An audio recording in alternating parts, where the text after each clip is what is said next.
Welcome to La Habra, California for the final of the Shuffle and Cut X-Wing Miniatures Game Store Championship. I'm Michael McDowell. With me as always is D. Yun. Hello. And we are here to tell you that we have an exciting match today. We have Brandon Kading and Dallas Parker on the final table. Tell us about Dallas's list, D. I shall. I will begin by describing Rear Admiral Chiraneau, absolutely loaded up to the gills with veteran instincts to fire and move and fire at PS10, gunner for extra offense, engine upgrade for repositioning and to close in like a scary shark beast behind you.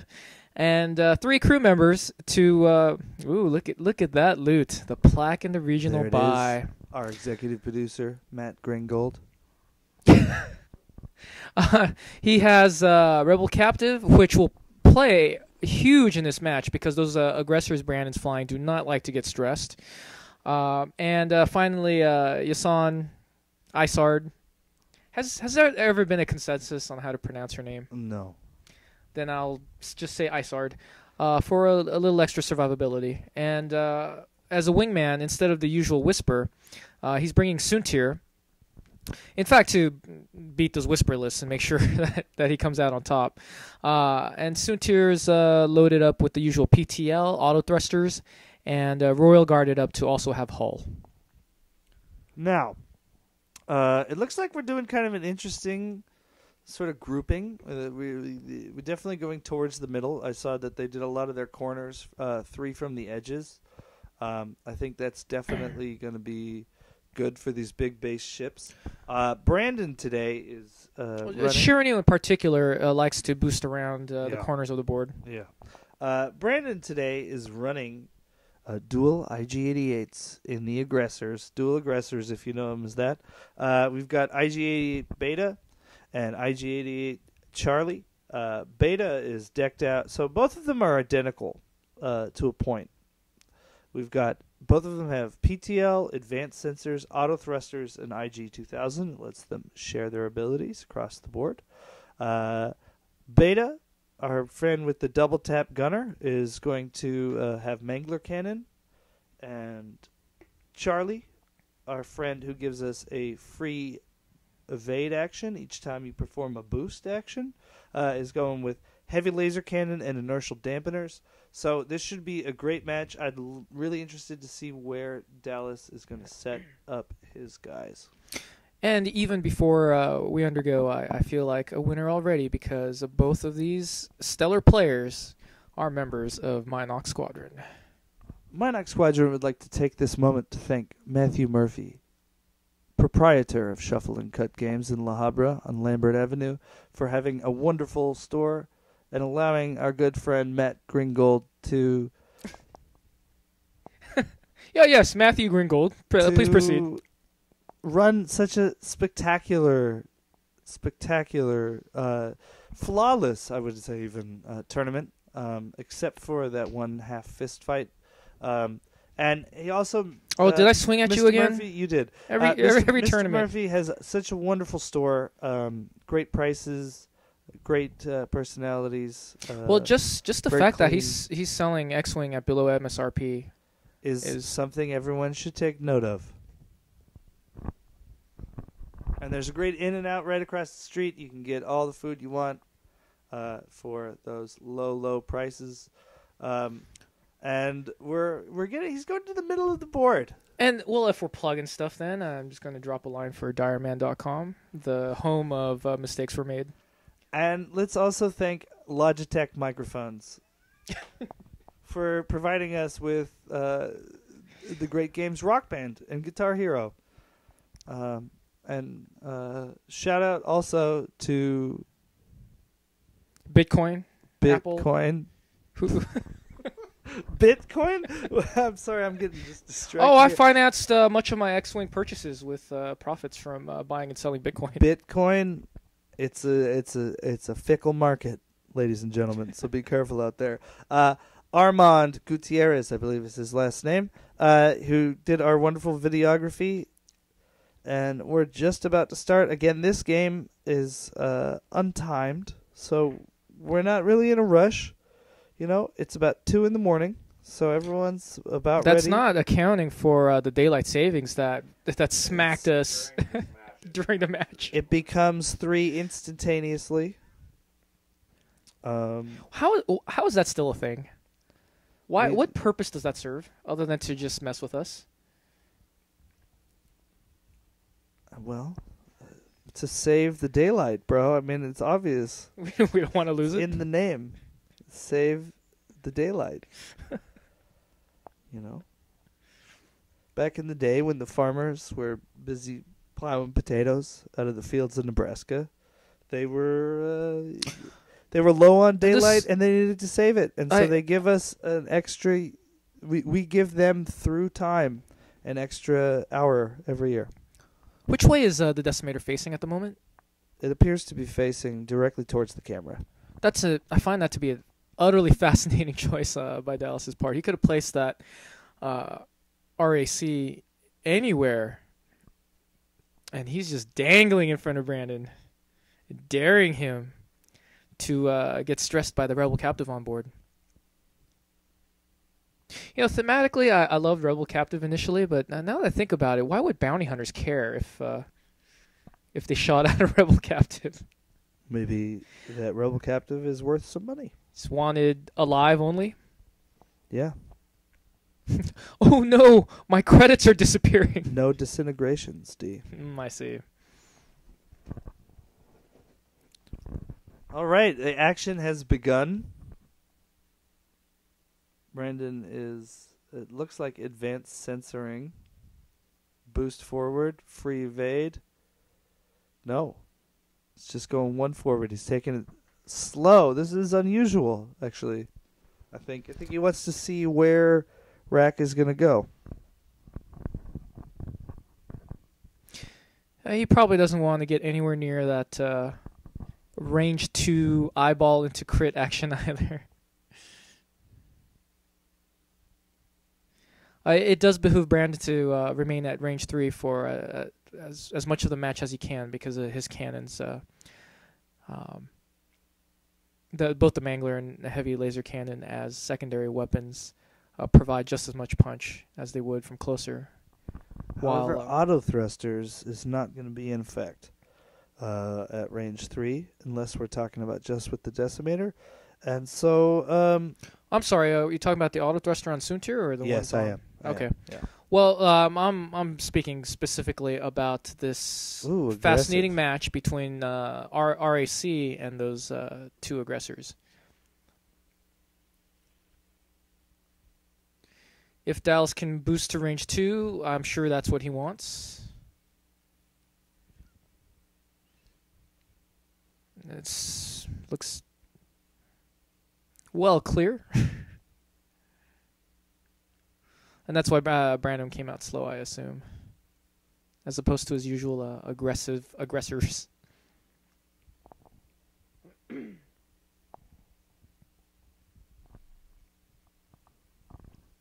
know, something I wanted to talk about in a previous match when we were looking at Brandon's aggressor speeding towards Steven Gonzalez's Talas is the rule of 11. Okay. It's something I take for granted now. What is the rule of 11? Can you describe that for me? Well, so if you're facing each other and the ships are in starting positions, pushed up all the way forward, taking advantage of the full length of the range 1 starting position, and including their bases, if the 2 ships hurtle towards each other, a total of 11 spaces. So the base of each ship is effectively identical to a forward 1. So let's say a TIE fighter does a forward 5. Okay. Including its base, it has moved forward 6. Mm-hmm. Now, if a rebel ship on the other side, say it goes forward 3, including its base now, so 5 plus 1 plus 1 plus 3, that totals up to 10. Yes. And they will now be just out of range in that opening joust. Okay. But let's say that rebel ship had gone 4. They are now in combat range at the full range. All right. Turn 1. On turn 1, yes. So those aggressors with their big bases now, let's say Brandon had come out with a 3 forward and a boost. So that's actually 3 + 1 + 2 + 2 because each time he moves, that big base is now pushing forward the attack range by 2. And I'm sure for veterans this is now a staple of opening engagements, but it's something that I'm surprised at how late, like even I wouldn't say veteran players, but players who've been playing several months are unaware of that opening geometry. It can be very, very frightening.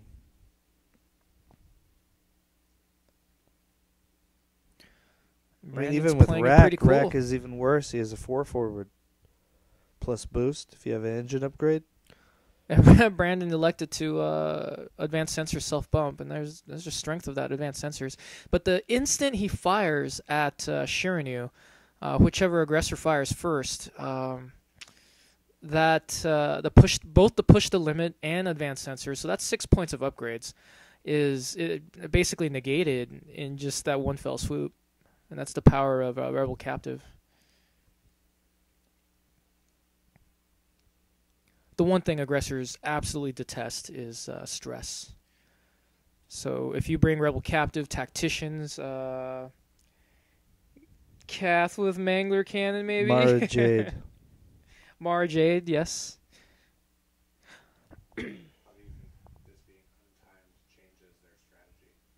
So Max just asked us, how do we think that being untimed changes their strategy?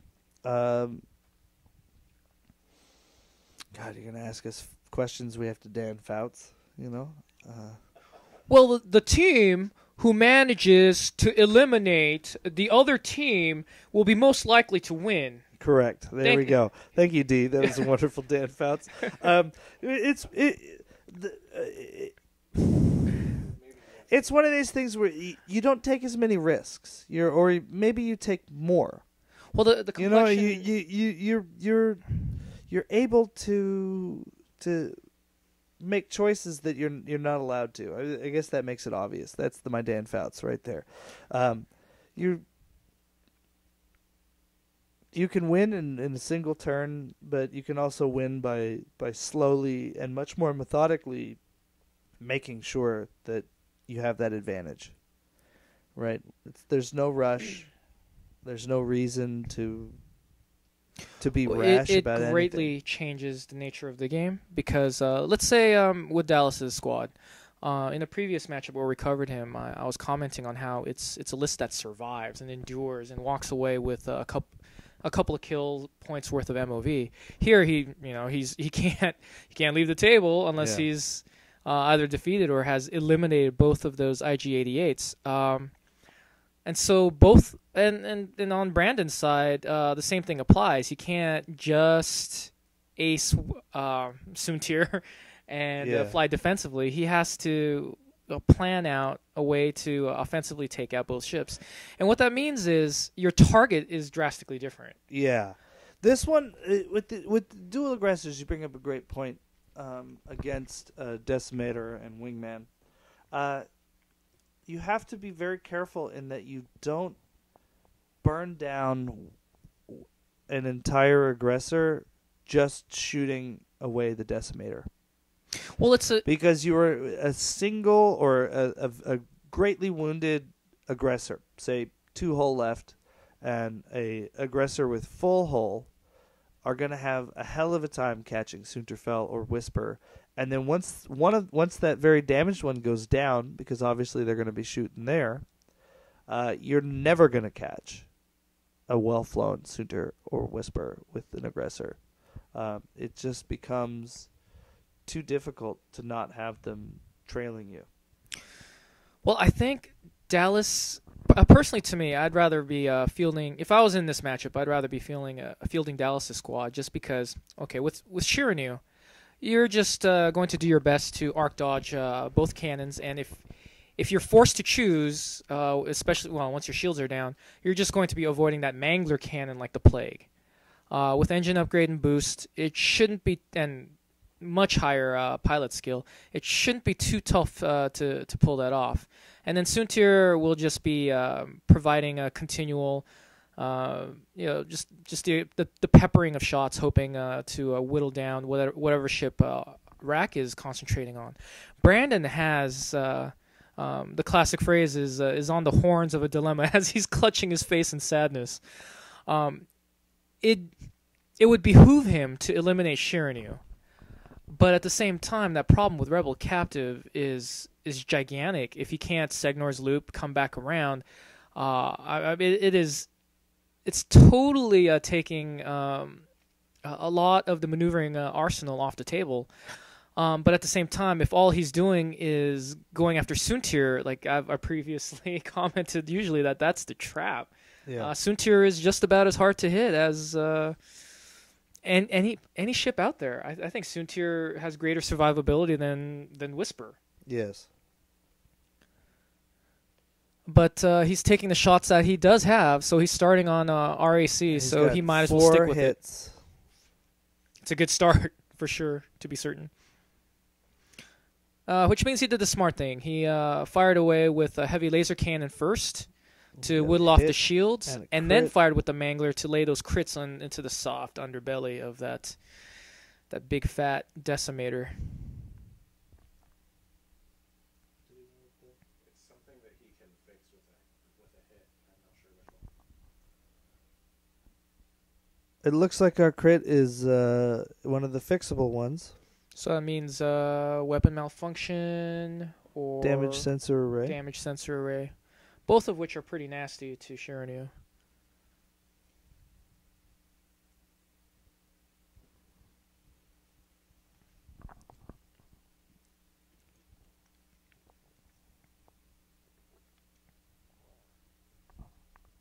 Again, you can see these two players taking a bit more time in deciding what they're going to do. Brandon, he's got him down, but he doesn't quite look like he's 100%. It's a fascinating opening, as I commented on Dallas starting in the opposite joust corner. It's methodical aggressiveness. It's a calculated risk. I mean, he knew that those aggressors were going to absolutely pound Chiraneau on the way in. The question now is, what can Dallas pull off on the way out?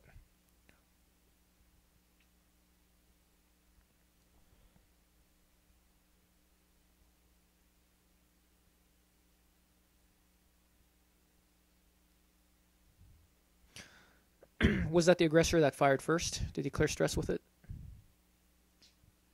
Yes. Yes, he did. Right. So it wasn't. So against a non-rebel captive ship, a Segnor's loop would have been very tempting in that position, but instead he basically had to run. And in fact, he didn't want to push the limit to turtle up either. Ooh. That is not even snug. That is right on the rock. On the rock. Takes the damage.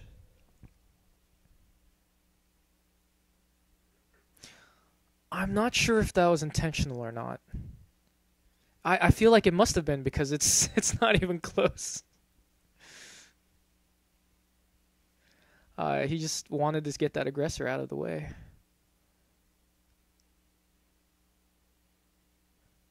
Oh, it was a Segnor's loop, yes? Yes, it was. I see. And he boosted ahead of time. Right, in order to set up the attack angle, but, maybe, Brandon, we're going to have words. Words along the likes of, wait, why didn't you do that when you were playing against me, Brandon?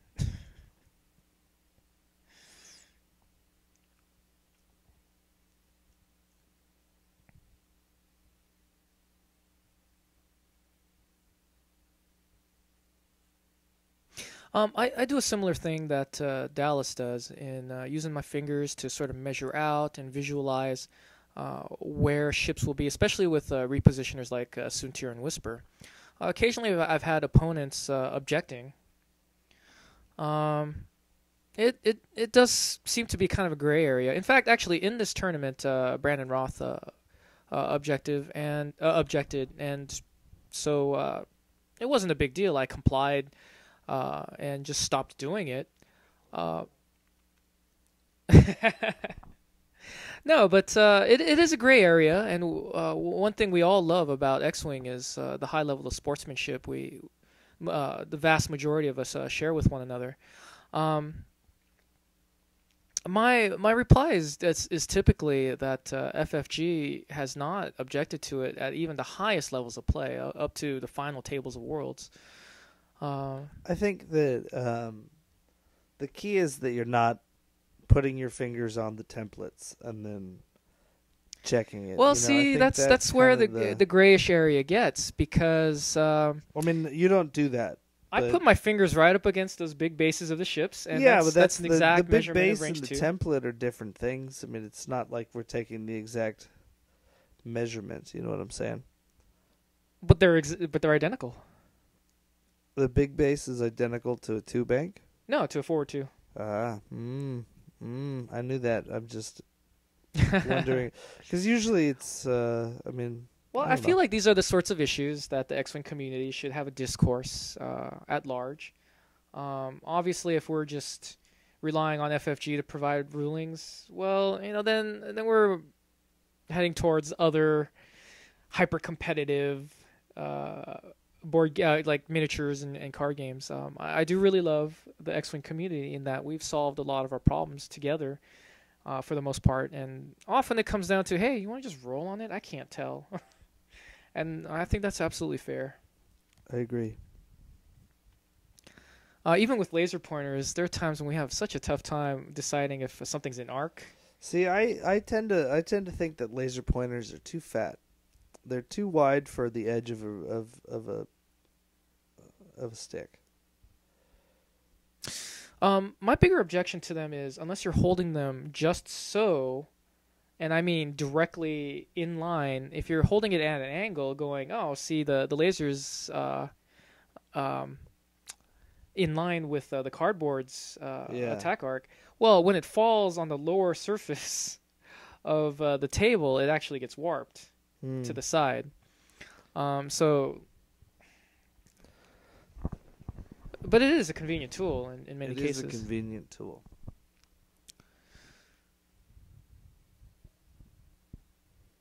As both of our Brandon stalwart recover warriors jockey for position. So he's got one guy on an asteroid, stressed out, about to clear his stress. He's got another guy. So maybe landing on the asteroid was not a terrible. Oh, it was rough because it cost him a shot, and you don't get very many shots with aggressors. He doesn't necessarily want to shoot at rack to be double stressed. Would you have Max is passed reading up the rules shot? for us here. He'll have a ruling for us with his professional TO opinion here very soon. Well, there are any number of gray areas in X-Wing competition. Especially once people get really tense and the stakes get higher and higher. There's issues like castling that have provided no end of furor, both arguments for and against. By castling, I mean locking your ships in a position where they all self-bump and do not go anywhere also over multiple known as turns. The fortress. But, castling is really just the fortress of solitude. I don't know what that means. You're going to have to enlighten me. Well, Superman has the I'm sorry, fortress of Kal-El. solitude. Kal-El heads away to the fortress of solitude. He's Superman to the general populace, yeah, but in the fortress of solitude, he well, clearly I don't goes by wanna argue Kryptonian quite. Well, nomenclature. I'm trying to make a You're killing me with this. I feel like you're gonna become sad and lonely if you follow fortressing and castling as your way to play X-Wing, and I guess that's what I meant to say. But it's the fortress of solitude. Well, it is an intriguing it might make question. it might make you feel like you're Superman or your Kal-El, like really, really super powered, and you can beat anything that you want. But in the end, it's just it's a lonely road where nobody wants you to be there doing that. Well, Because at what point? the beauty of most of us got into this game, and I cannot obviously speak for everyone or more people than myself right now, but I'm sure that someone else feels this way. The beauty and the reason we got into this game is because we like the idea of spaceships flying around and shooting at each other. And the Pew problem with fortressing or castling is that it removes all of that imagination and the thing that sparks us to have interest in the game, and it just says The sense of motion that's built into and it just says the templating system. it basically just says, look at this, it's something you can just exploit and it's fine. Well, It's kind of like playing a video game to the point where you just realize that the only point of doing anything in Diablo is to farm gold. I feel like that takes away the whole idea of. Am I off base here? No, I absolutely understand where you're going. But there's where is the happy medium? Like, what are the acceptable lines? Because there are points in competitive play when you self bump, maybe even over multiple turns, to gain a tactical advantage. Well, someone had suggested this to me, and I thought this was sort of an interesting solution. In chess, there's a rule, and I might have the exact number of times incorrect. The number of turns until a draw? If you do the same position arrives 5 times, that game is over, it's a draw. And so you could extrapolate something similar into X-Wing and say if your ships, like, through your planning are in the same position. I was wondering what Dallas was measuring there. He was just making sure the barrel roll would fit. 3 or 4,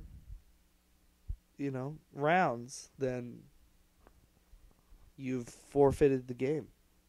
You've crashed all of your ships into each other, and they are now dead. So if you want to make it thematic, which I'm all for, because the whole reason I'm arguing that this should exist is a thematic reason, because I want to imagine that I'm flying around. I think that I'm not alone here. Was that Soontir at range 1? Took one, yeah.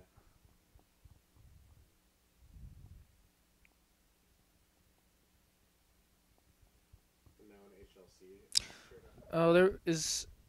What's HLC at Chiraneau. I see.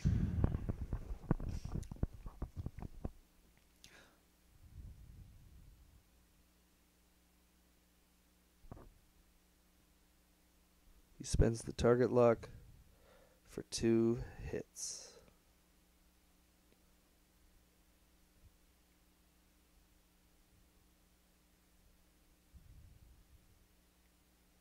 Chiraneau is not cooking down as fast as I expected him to.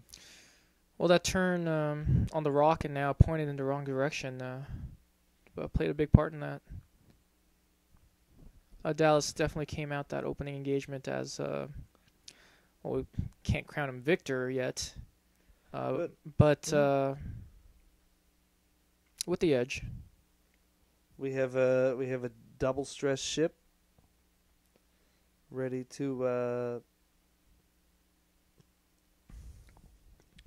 possibly be double stressed for the rest of the game.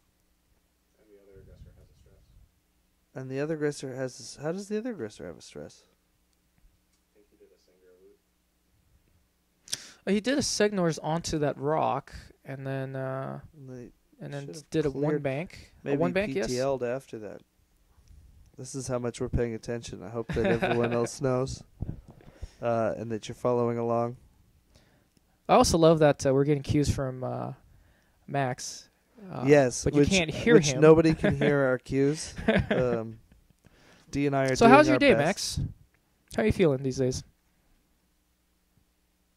Yeah, that's amazing. Good to hear it. Happy to hear that. Congratulations.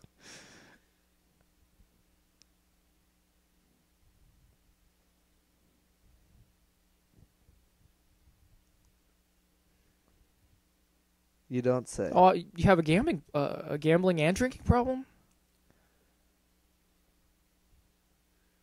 We might have to sit you down for that. For those of you who really do have a gambling or drinking problem, there's always help. There's always light. Seek it, find it, believe in it. And play some more X-Wing because it's a great game. It's fun for the whole family. Brandon is in a very, very, very tough position here.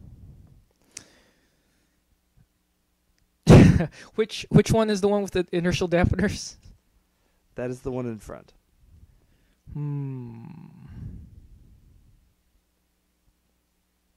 I'm trying to, these are games like these with low ship counts and just phenomenal abilities are sort of like just puzzles to be unraveled.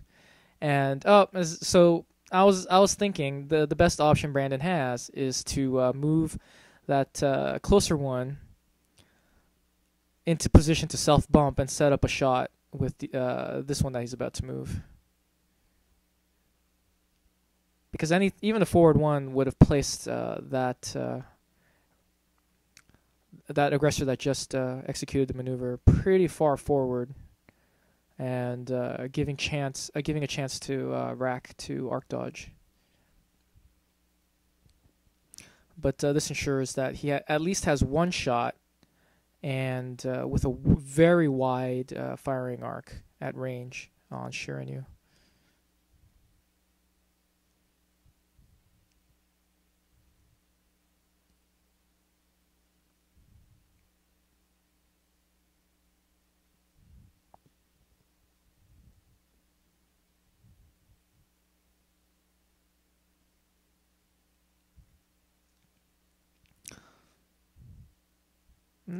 That was an erudite decision.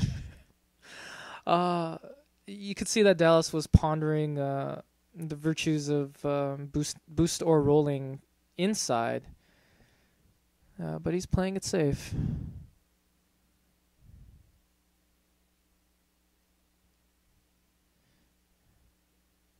And this further gives Chiraneau his pilot ability on either target.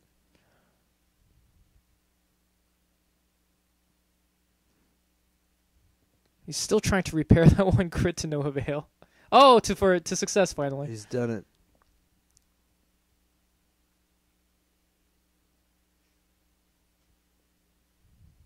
The people watching the match are commenting on Dallas's voodoo fingers making that dice. Actually, Yes, I did. Max is telling us that the people watching it were commenting on the voodoo fingers. I hope you at home saw what we were talking about. I noticed the voodoo fingers. I thought about talking about a little bit of magic that he had rolled there. And Chaos magic? you should just know that it works if you believe. He does always tell me, just believe. Belief is a tool, everybody. Belief is a tool.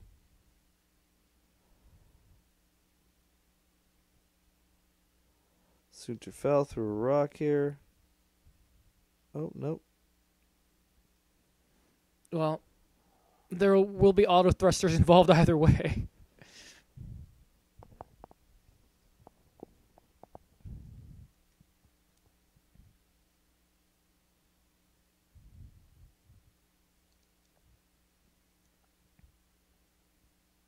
It's like 2 hits.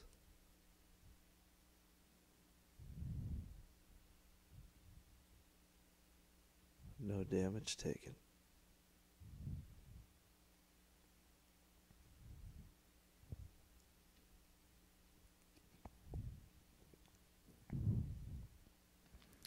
And the solitary return volley.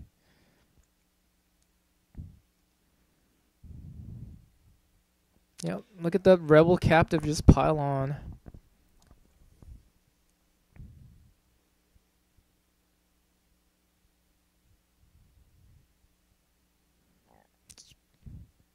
Fortuitous results. Getting Chiraneau lower. Isard takes out the takes out one, so we've got 2 more. Looks like about halfway to a kill.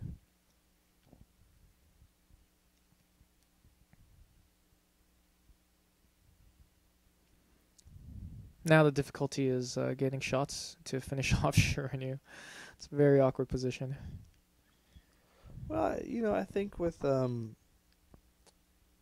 believe it's C, or no, excuse me, B, who's facing towards the camera right now. He's gonna do probably Segnor's loop. Which way though? Called. He basically has to guess what Chiraneau's up to. The other one just needs to try and clear stress. As being double stressed this whole game is not going to help him. It's going to deny, as you said earlier, 6 points of his upgrades. It's almost a pity this match comes down to just the sheer amount of impact that Rebel Captive is having. Because it's taking away Brandon's primary tools of creative movement. And just stifling him. But that's, take notes if you're worried about IG lists in your local meta. This is how you stop them. Just drop those stresses.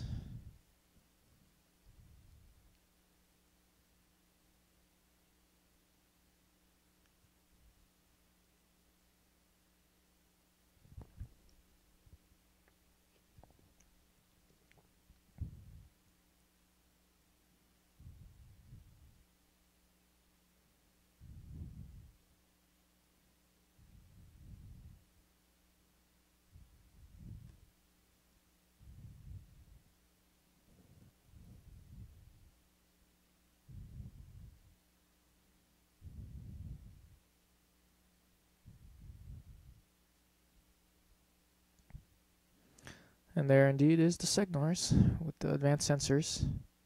It's pretty much a staple move of Brandon's squad. But of course now it's stressed, and will be likely double stressed, even assuming he gets a shot.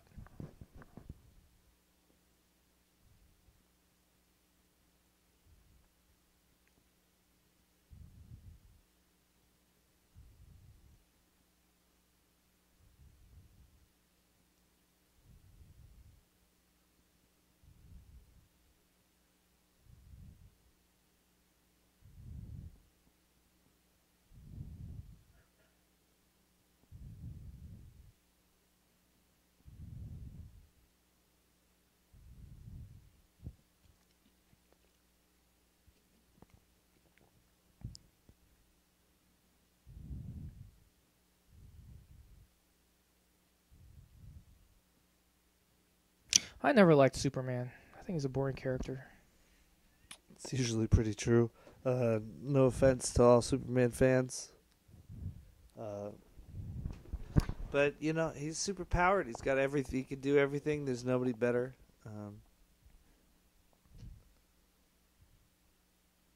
It's a little dry. I hate that his one real weakness is an allergy. It's real. I mean, that's he's probably the realest of the superheroes when it comes to that. He's allergic to the green rock. Samsonite.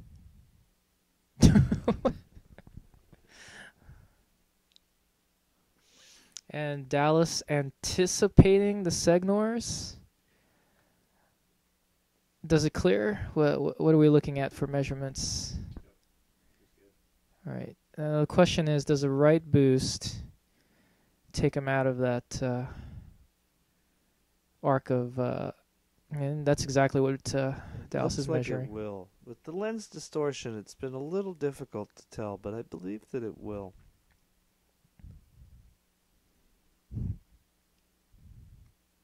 Well, two bank surely would. How far he measuring Dallas?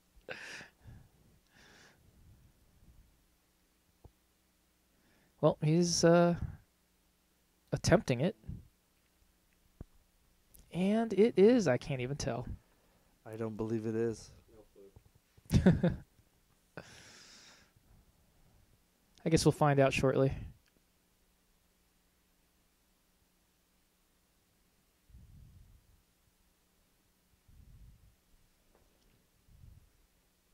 Maybe he was just attempting to, Get a range one shot. yeah. No, to try and get so Autothrusters wouldn't be a factor, as they are. So one crit. One crit. Shiranou's ability is so outstanding. I don't know what it was, but Brandon said it wasn't bad. It wasn't a bad crit.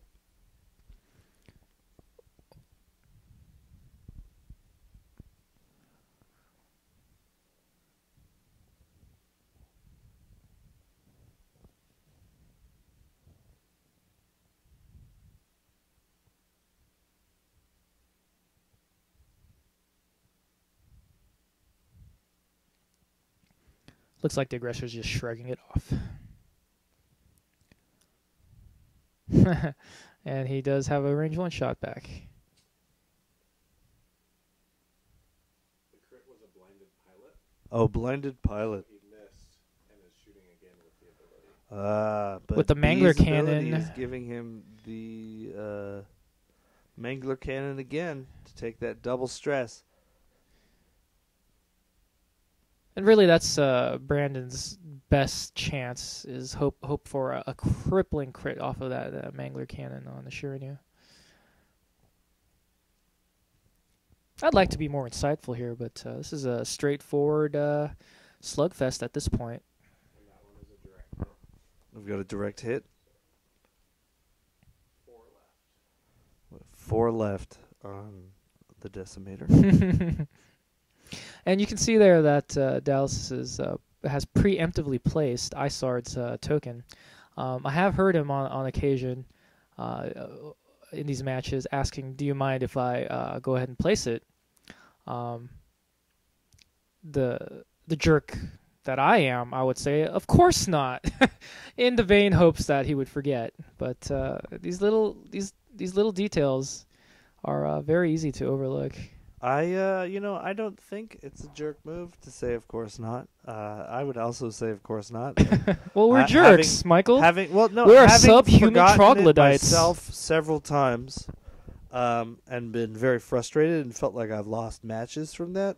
I feel like it's one of those things you have to remember. I'm not going to say, yeah, Han, you can just have that token there because you're the Millennium Falcon and you're probably going to do that. You know, I mean, it's one of those things that very quickly you forget about. There are also degrees to it too, because everyone takes it for granted on if you're rocking fire control system that I'm just not going to even remove the lock. But that's giving someone a free pass. They might forget to reestablish the lock. So Brandon here in permitting Dallas to take that token on there preemptively, is he being noble or stupid or stupidly noble? All three. At the same time. Yes. I have to admit, with a fellow Minok squadron player, I would give as much latitude as I could muster in my heart. Which is about 3% of latitude. Yeah, it ain't much. And I had a difficult childhood. It's been a hard time, and all the love X-Wing community has been showing me is just I don't know how to handle it. Lash out. Yeah, it's I don't understand it. I'm To the ones you suspicious. love. Yes, correct.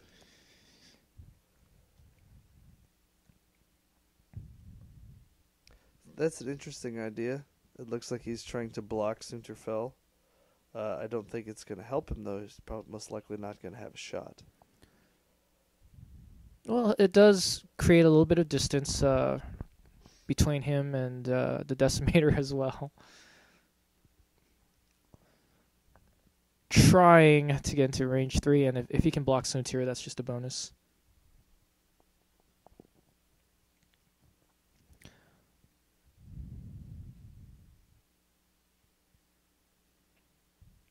going to clear the stress for possible K-turn. Next maneuver. But why would you really need to? Maybe You talk about Soontir? Yeah, I am. Yeah. He's got sort of a free shot here, depending on how far he goes with rack. Remind me which one has inertial dampeners. Is it the one touching Soontir? It is the other one. Oh, that's unfortunate.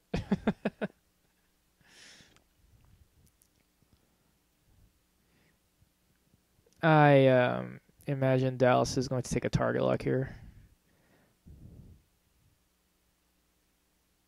Ooh.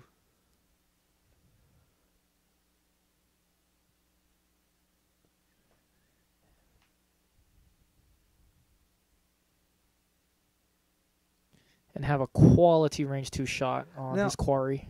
Something I think that everyone should pay attention to is that it appears that Dallas has already set his dial for the next turn.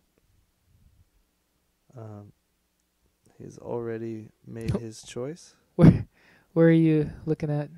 It's in his left hand right now, but if you go back on the video, you can see that he pushes it to a maneuver and then flips it over.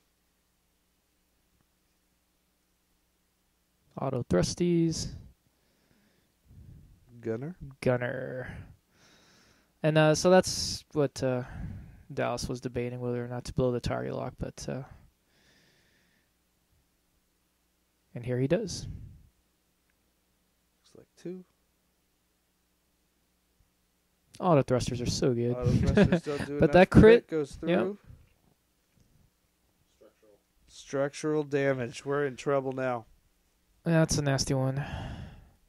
Specifically for these aggressors that depend on their agility dice.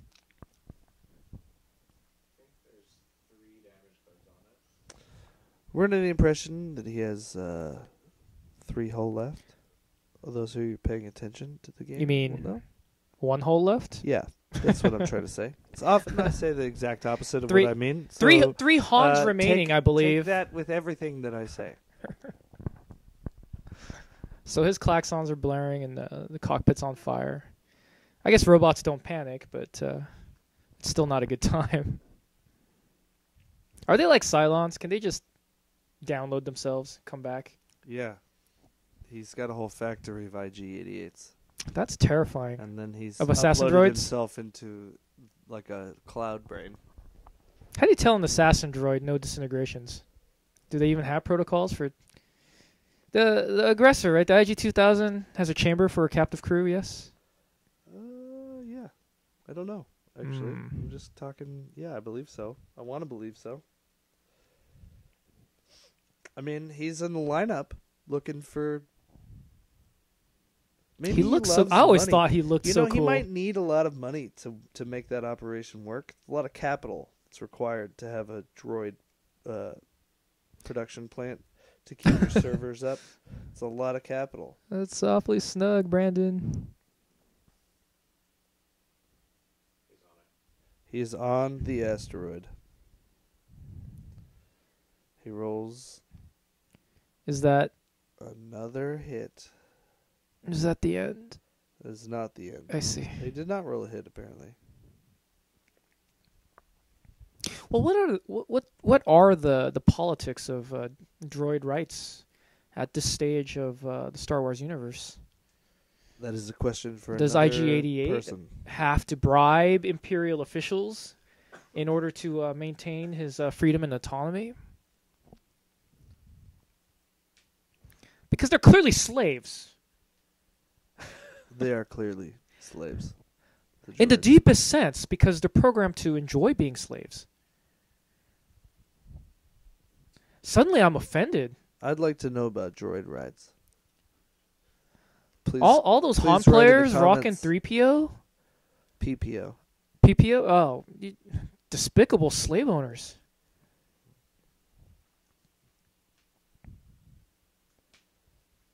Max is looking it up for us.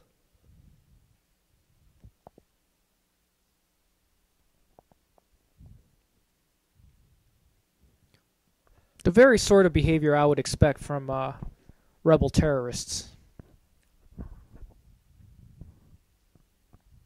Extremists. Extremists. Rebel extremists. Are you ready for us, Max? Max, here we are. It does look like at some point there was the droids' rights movement, which was an attempt to liberate droids from their forced servitude and give them legal protection under the Rights of Sentience clause of the Galactic Constitution.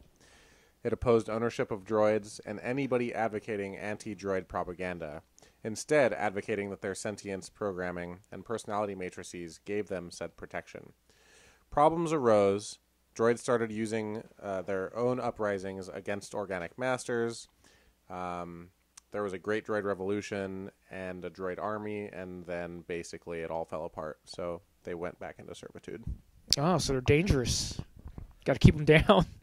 Thank you, StarWars.wikia.com, for that insight.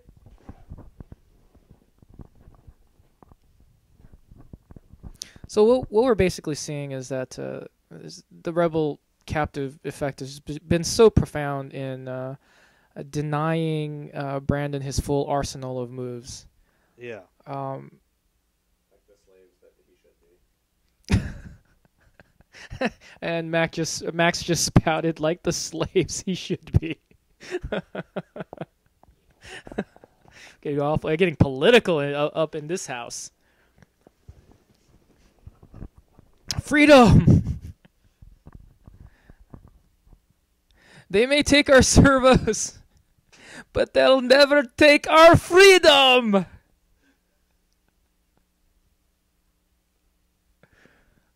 And Dallas is taking another pass right towards the asteroid. He must really want this shot, this approach. Oh, it looks like his next template should be able to clear it.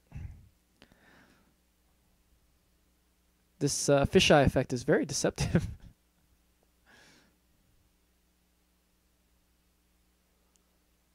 Soontir, range 2. In hot pursuit.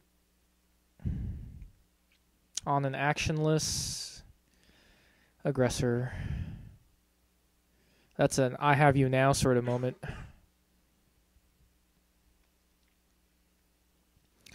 With structural damage, no less.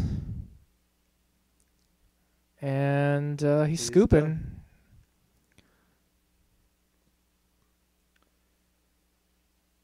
So which one was removed off the table? I believe it was B. I think it was B. So that means Brandon's losing the ability to fire twice if he misses with the first shot. So his attack really loses a lot, if not all of its momentum, right there.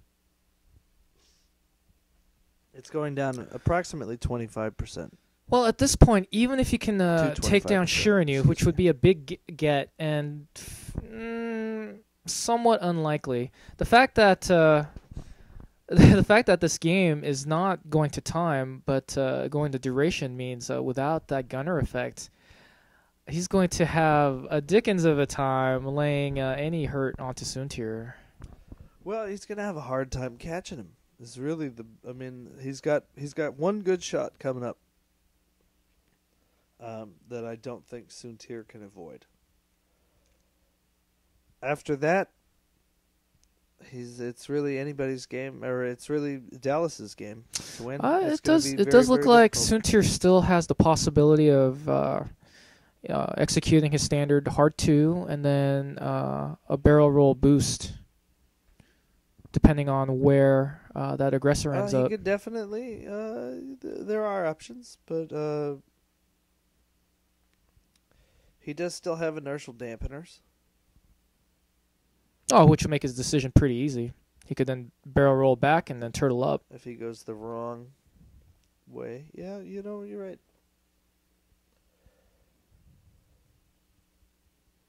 And meanwhile, Soontir is creeping up on the fool with murderous intent, with critical intent in his eye. He only has one eye. He can only convert one eye into a crit.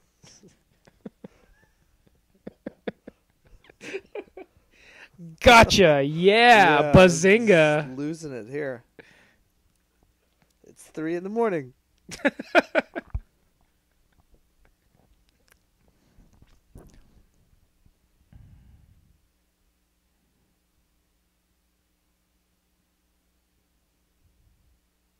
It does look grim for Brandon.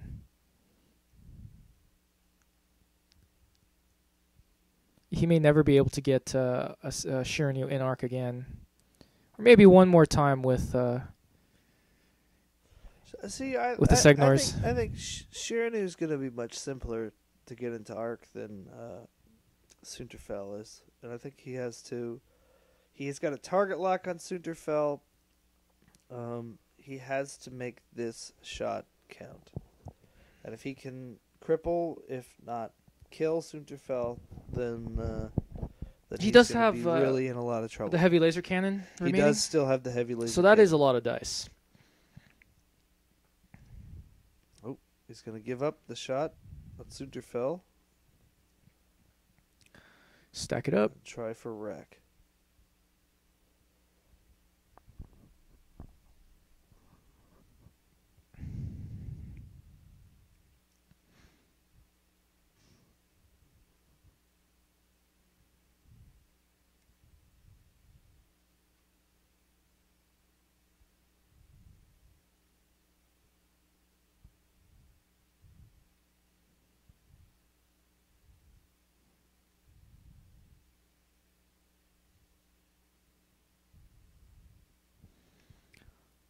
And being completely out of arc, Soontir has all sorts of freedom to set up his successive turns.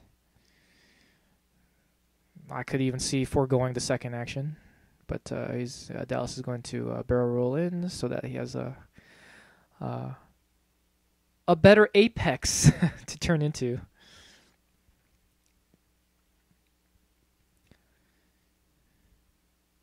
My fellow gearheads will understand that reference. And Chiraneau, rock or no rock, regardless of what transpired, is out of arc.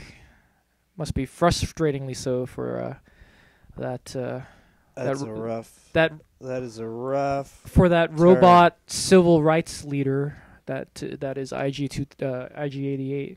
That is a rough turn for Mr. Kading.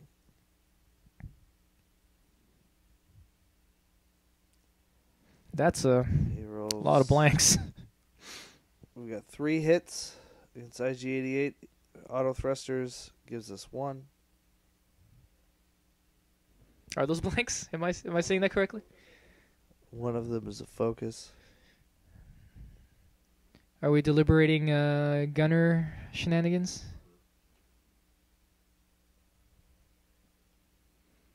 Brandon elects to take the minimal amount.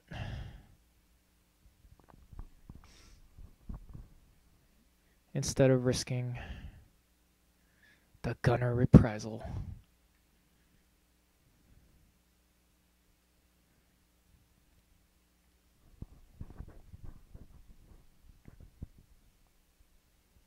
Brandon seems nervous. He seemed nervous after Dallas's initial move, and he seems nervous now. Look at the way he's leaning on that chair. I think the prudent thing to do would be the classic table flip.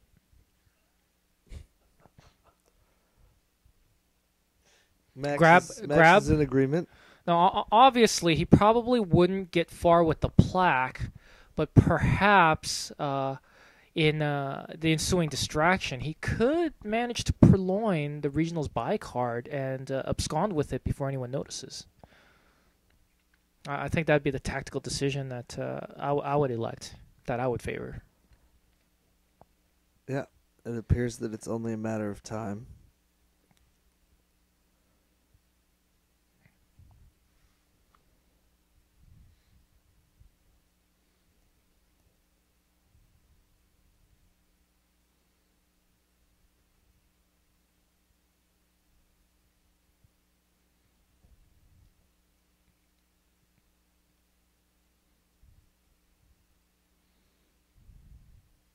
YOLO.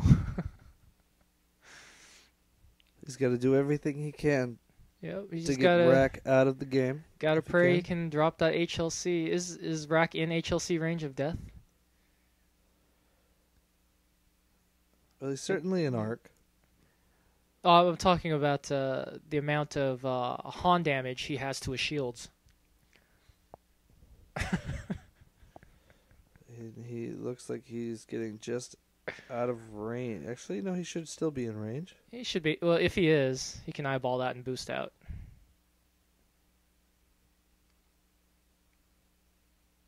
Exactly what he's doing.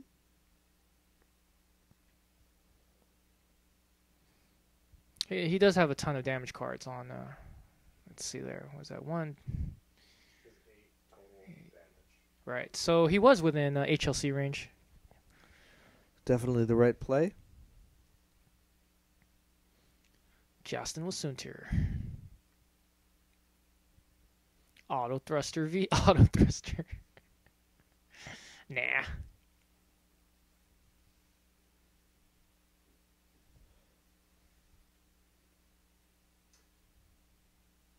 Dallas is mentioning that he accidentally moved Chiraneau first and should have moved Soontir first. And it's probably the second or third time that he's done it. Oh, a flaw in Dallas Parker's game. We must find a way to exploit this. Max has just informed us that Dallas has been moving Chiraneau and Soontir out of order. You know, I did notice that many turns ago, once or twice, and I thought perhaps there was an damaged cockpit on Chiraneau. I have to say I didn't notice it, and the reason is because I often fly 2 pilot skill 10 pilots. Or 2 IG-88s at pilot skill 6. And, I'm used to it, so I wasn't paying any attention to that. But X-Wingers, pay more attention out there in the future. Make sure you're... Notice the psychological mind games that Mr. Parker is employing. Just placing his fists like giant giant pieces of mutton to command the board, intimidating his opponent.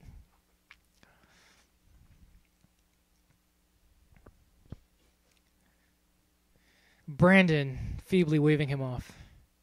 Mercy, mercy, he cries, but there is none to be found.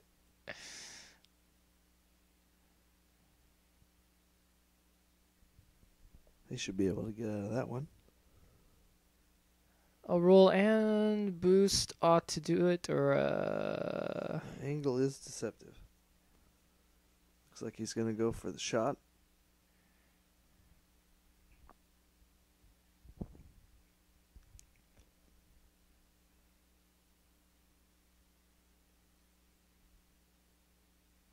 Well, he certainly doesn't want to be on the wrong end of a heavy laser cannon.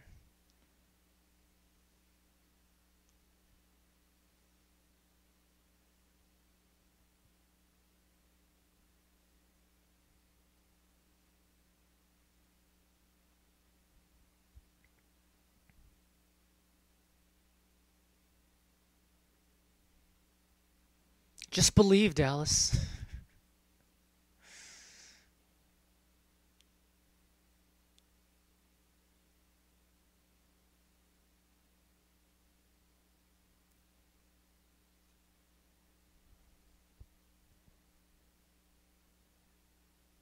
We're minutes away from the daylight saving time switch over from 2 a.m. to 3. It's about to hit 3 a.m. And there's another store championship to engage on the morrow. Oh, I'm sorry, not the morrow. On the today. What was I thinking? I'm thinking that you were believing that it was time to thank Fantasy Flight for there's creating a the game hammer that pose we once all again. Enjoy As the alpha male declares his victory. with our hammer poses and dice rolling. Remember to thank your sponsors. Shuffle and Cut in La Habra, California. Right there on Lambert Avenue, across from In-N-Out.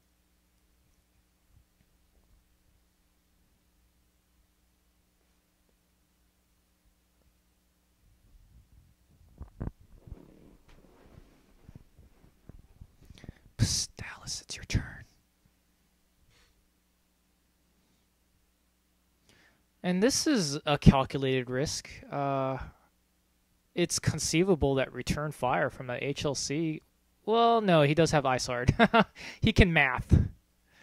So at worst, he'll take 3 damage from the HLC, no crits, and that's. I'm sure Dallas figured that out well before I did.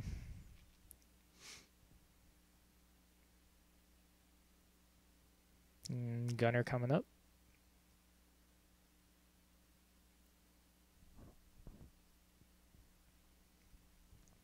Autothrusters.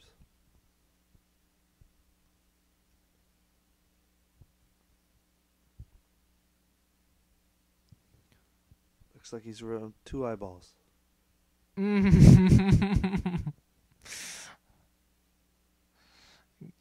Oh, such a tough call. I mean, I think you always use... The general rule is you always use foci to mitigate damage, but now that HLC shot is unmodified. And this really is might be his last hurrah as he heads into the dying of light. Looks good. He's got. He's going to spend the target lock.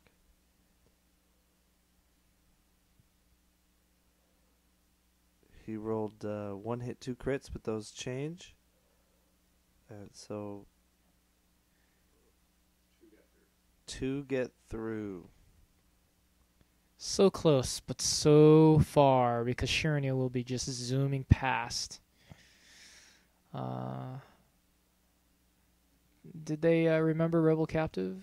That was just the question I was wondering.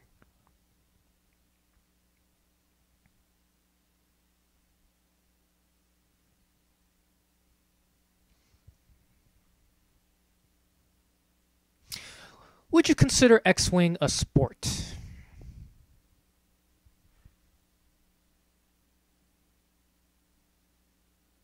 I have a general rule. If steroids help, it's a sport. I've had issues. Okay, so I've mentioned in the past I suffer from a certain amount of attention deficit disorder. In fact, my wife claims it's attention deficit. What's DH? Hyper deficiency in this. And I found that a certain amount of caffeine helps my concentration. And that results in, unfortunately, in long tournaments, a great deal of dehydration as the event wears on. And I find myself getting cramps, particularly in my hamstrings and calves.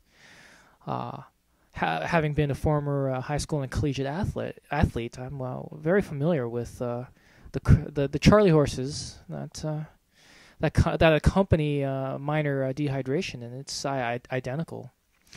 So I would consider X-Wing a sport, and as we witness the grandeur of these 2 magnificent athletes locked in a duel to the death, I can only stand by in awe and wonder and great sadness that I didn't make it to this final table.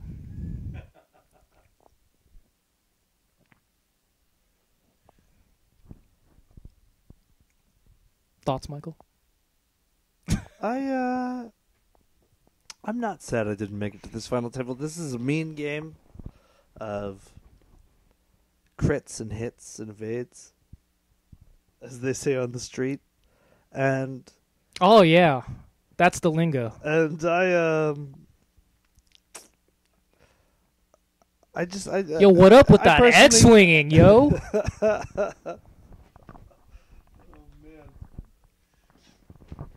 Action, we've got action, folks.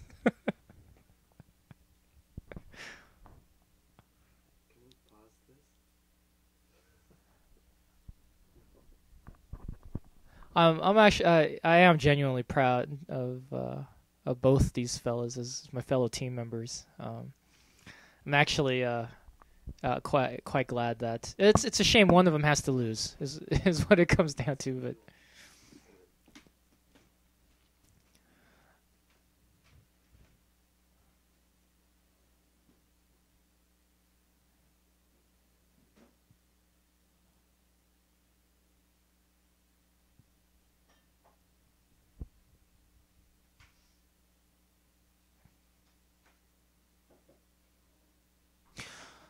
so if you go back to one of Dallas's earlier posted matches, we didn't do commentary on the Swiss rounds, but there's an early match that you can find in the same YouTube what is it called channel. That's the one. Yes.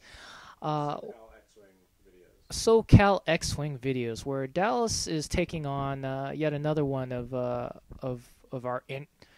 of our nearly inner circle, Ryan Farmer. And at the next table, you can hear me and Ryan Frost engaged in an enthralling debate. He was claiming, we were yelling, screaming at the top of our lungs. This is the fist fight we were talking about earlier. While Dallas and Ryan are playing, whether or not tree trunks swung by those those furry little people could possibly take down an ATST. Now, I'm certainly unsure. However, I was playing devil's advocate because my opponent Ryan was absolutely certain that the physics would be that the force, mass times acceleration, would be sufficient to crumple those armored vehicles like. No, I have to butt in here and say that I agree with Ryan that this is entirely possible. Do you also agree that we were both insane for engaging in such a trivial bit of debate? I have to admit that I'm during insane competition too, we're at the about to top have of our this debate lungs. again.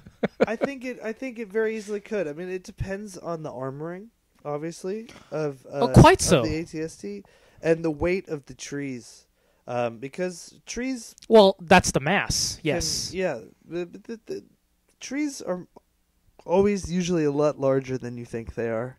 Oh, well, and they're I know enormous. that sounds really stupid. They're the largest living organisms on our planet. I don't know about Endor. Endor, there's probably a large fish. But here on the forested moon of Earth, trees are always I always suspected we were a moon. I would be really offended if they classified us as a dwarf planet. You've got something that's weighing approximately 30 to 40 thousand pounds. Okay. How many tons is that exactly? I don't know. Would you I'm say? just making shit up right now. I was going to say tons, and then I just thought that was too ridiculous. They are enormous. Right, but you're I would be remiss if I didn't point out the other factor, acceleration. Exactly how far can these tiny, minuscule creatures pull back logs? How much acceleration is involved at the point of impact with aforementioned ATSTs? Well, and then the other question is, what kind of rope are they using? Oh, in what way does this matter? I mean, if they're hanging these large logs with rope, I'd like to know what sort of. It's clearly hemp. Clearly hemp. Natural. George Washington approved. Hemp. I think it could smash it. I mean, the ATST can't weigh that much. It can't have that much armor. Well, because of its awkward design, it just. Well, that's now the question. So Ryan posited that MythBusters had staged that event as an experiment. Oh, Brandon, resorting to using the Force. How desperate he must be. And they had managed to crush an armored transport vehicle, an armored van. You know, the what do you call those? The ones they use to transport money. Armored van. An armored car, an armored van, car? right? Yeah. I would like to argue that Money wagon. while Call them the money wagon. the money wagon, yeah.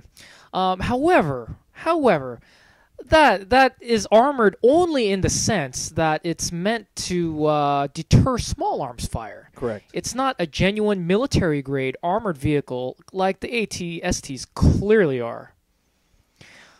And you know, actually, this is all moot. You can just go back to Dallas and Ryan's match and hear me screaming these points Those are only as loudly as I could. Those are the AT-STs are only designed to have armor that gets rid of blaster fire. Interesting. So we don't have projectiles; we just have energy. So it could technically be very lightweight. Are you saying blaster fire has 0 kinetic value?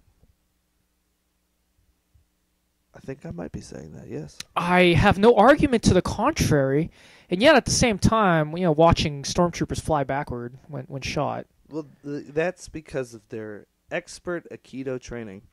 They learn to tumble first.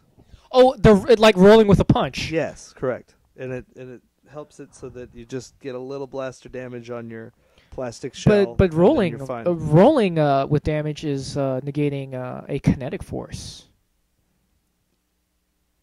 A QED, blasters clearly have a kinetic value. Greedo did fly quite far, didn't he? He did slump pretty hard. He really.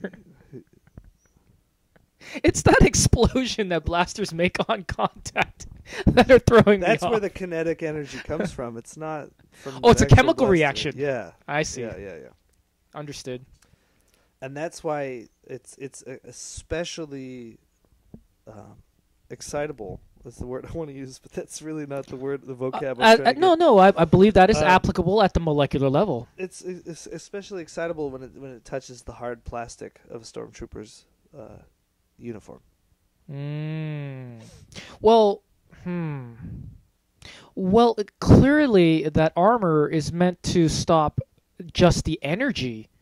Yes. Of a blaster shot, because simple sticks and stones. Gets you. Simple sticks and stones annihilate stormtrooper armor, as we saw in that very same Battle of Endor. As those primitive furry munchkins just laid waste with slings.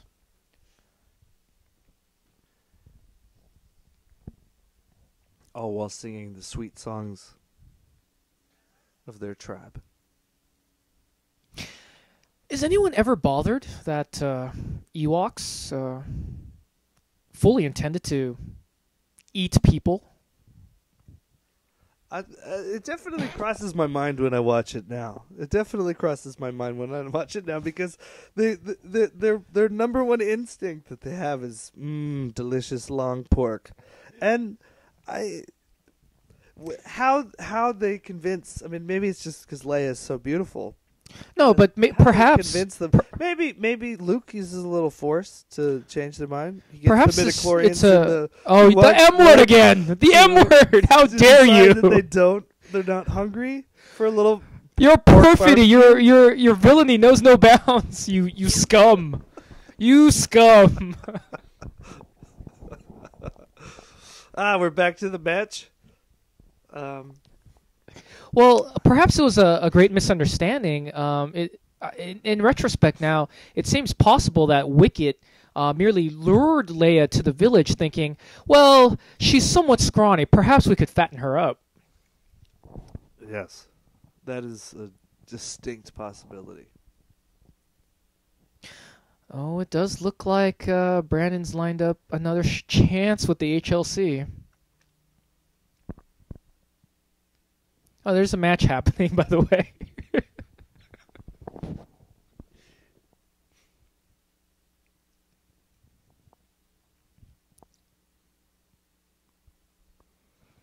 Right into the fray. Decisive turn.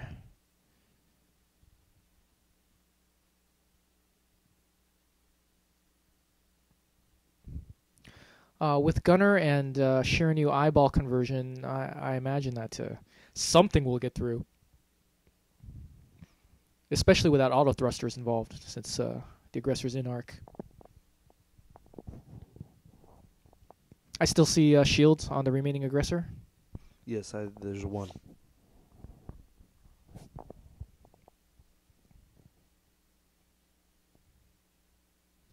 And that's We've got 3 particularly hits and a nasty. Crit. All blanks. Evade, no auto thruster.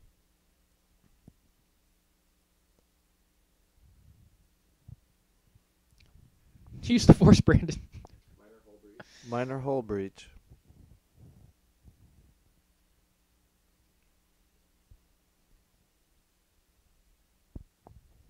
Can you remind me, actually, D, of what minor hull breach says?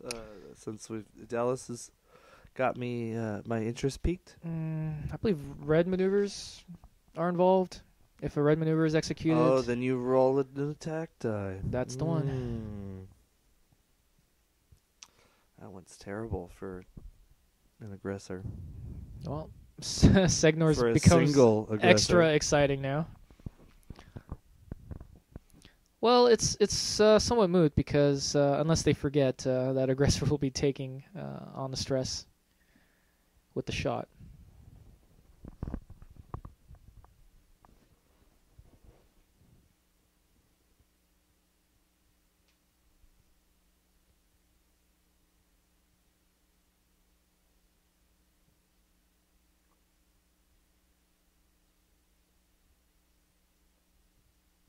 The decimator And that is did down. it.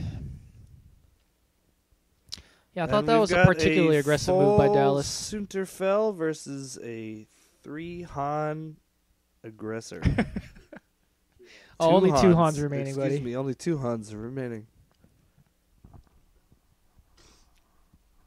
I apologize. So to there's everyone. a clear My Han nose is a gap bit stuffy. since Dallas elected to take the Han upgrade as a second modification on Yes. Soontir. Yes, it's clearly the right move. It's taken a long time for Brandon to burn down Chiraneau in a So I in am a still timed match. The game would have already been. I am still completed. torn on this issue of stealth device versus hull on Soontir. I think if I have 4 points, I am taking a shield upgrade for the crit mitigation, but between hull and stealth device, I remain undecided. Did I say hull device? I think you said Han device. Han device. Yeah. Oh yes. Han upgrade.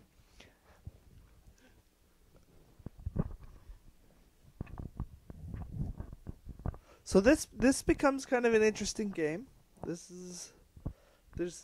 There is the opportunity, if Brandon plays it properly, that he could get a shot Well, after Soontir's shot on him. For the first time now, Rebel Captive is not an issue, and Brandon is able to bring the full weight of advanced sensors, push the limit.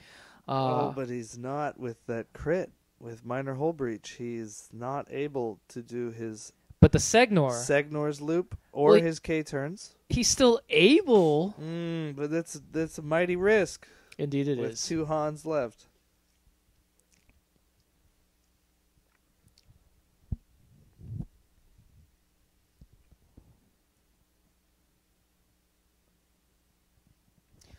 I have a theory, and I've done some webcomics about it. Oh, right. I don't think I've mentioned it. Yes, I you have. I think I failed to plug No, you- myself in this match, Yes, you did, Mr. McDowell. You did. This match has been so long you've forgotten.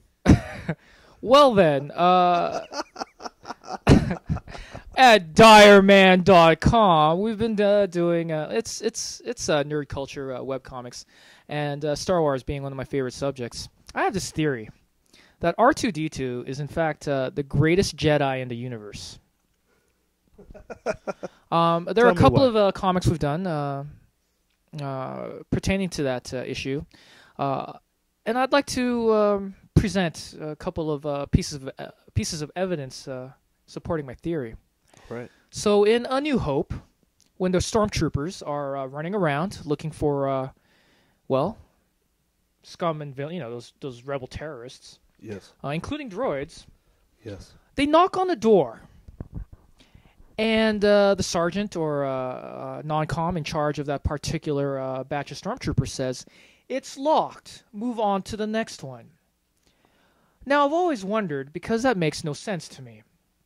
So my theory is that R2-D2, from behind the door, waved his little robotic claw and went, "Boo-doo-doo-doo, this door's locked. Move on to the next All one." right. Jedi mind trick. A question I have for you. Though Yes. I do believe this to be very possible. Don't you dare say the M word. Well, He's a robot. He's a droid. He can't know possibly where the have them. midichlorians are flowing, Oh, God. and You if which processor they're in. Violence. Violence He's is called hitting for. me.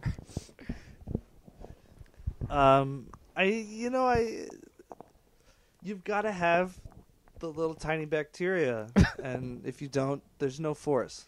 Is that like yogurt enzymes? It is Does like yogurt. does yogurt It's make you actually- stronger with the force? It's not yogurt. In this universe, it's kombucha, and so make sure you drink as much kombucha as possible. It's a what great about probiotic. spice? Spice, well, everyone knows about that. Case number 2. There's that point where Luke's uncle is purchasing 3PO and a completely different astromech droid. Mm-hmm.